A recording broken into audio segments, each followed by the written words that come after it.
दोस्तों कुंडू न्यूज में आपका स्वागत है। चैनल को लाइक व सब्सक्राइब करें।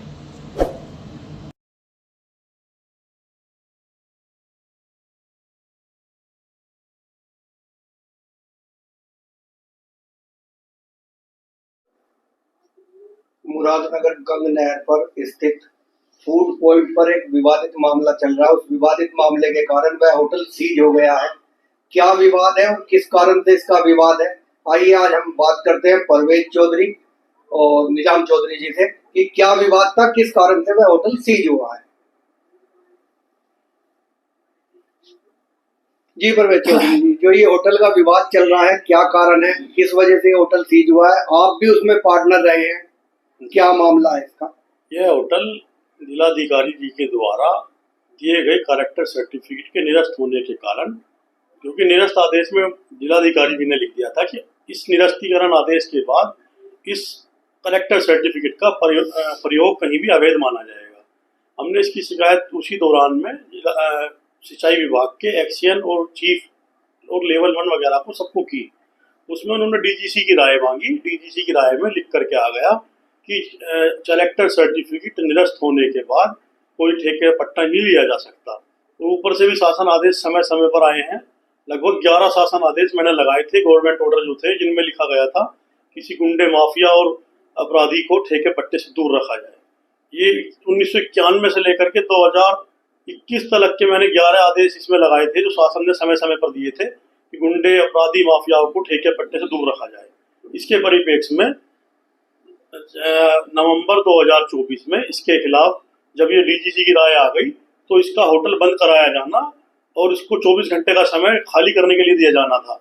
इसमें इसने इसको मास्टर गेम खेलते हुए अपनी तरफ से, खुद की तरफ से सरेंडर दिखाते हुए यह कह करके 90 दिन मांगे कि मुझे 90 दिन का समय खाली करने के लिए दिया जाए। तो 90 दिन का उन्होंने समय नहीं दिया। अधिकारी क्योंकि इनके चहेते हैं, अधिकारियों से तो टेंडर ये खत्म हो चुका है 2022-23 में, उसके बाद भी अब तक चला आ रहा था। तो वो भी मदद बतौर उन्होंने इसको 30 दिन का समय दिया खाली करने के लिए, तथा उसमें लिख करके दिया कि आप इसमें कोई वाणिज्यिक गतिविधि नहीं करेंगे।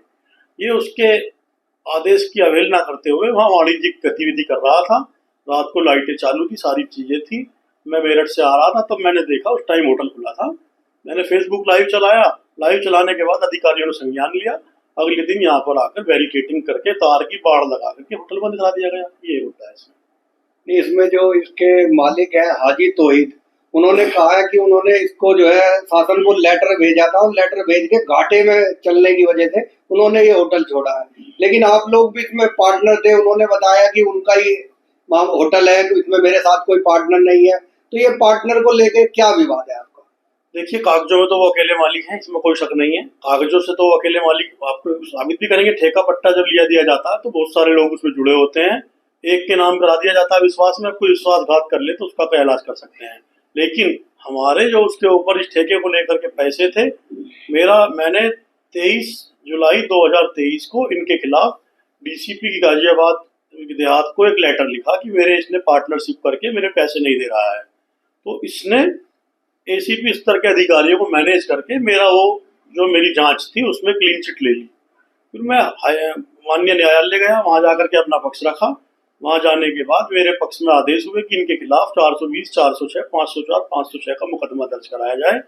और 7/11/2023 को, यानी कि 7 नवंबर 2023 को इनके खिलाफ मुकदमा अपराध संख्या 607/2023, 406, 420, 504, 506 इनके खिलाफ दर्ज हुआ, जिसमें भी इन्होंने काफी हद तक मैनेजमेंट करने की कोशिश की गई। मेरा मुकदमा ही खत्म कराया जा रहा था क्योंकि मेरा सारा लेन देन इनसे ऑनलाइन था।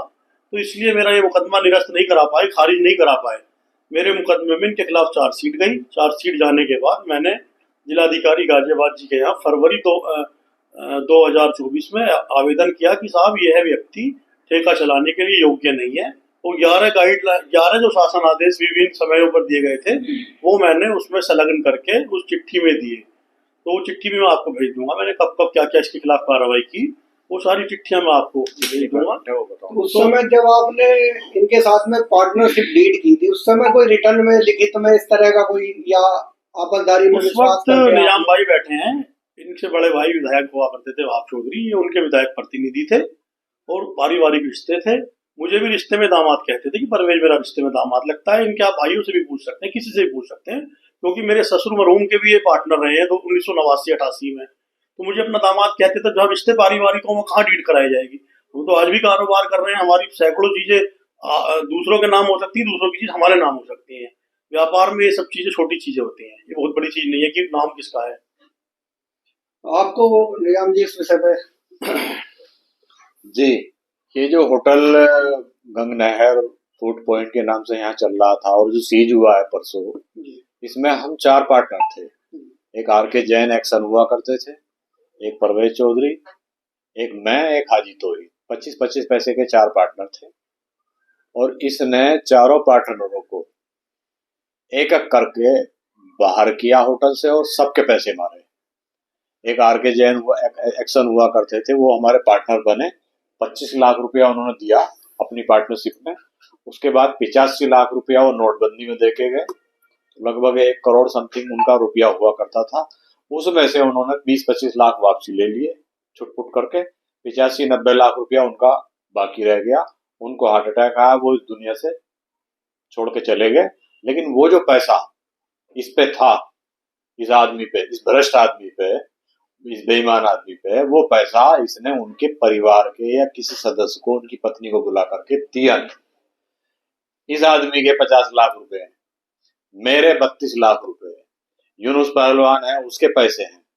तो ऐसे कई अंडरस्टूड पार्टनर हैं जो अनसीन पार्टनर हैं, क्योंकि ठेका तो इसके नाम था, ठेका इसके नाम था, कागज इसके नाम थे, सारी लिखा पढ़ी इसके नाम होती थी। हम पर्दे के पीछे के पार्टनर थे, हमने पैसा दिया लेकिन वो लिखा पढ़ी में नहीं है। और आज जिस होटल पे ये बैठा है, उस होटल पे बिठाने का काम वहां हमारा है इसका।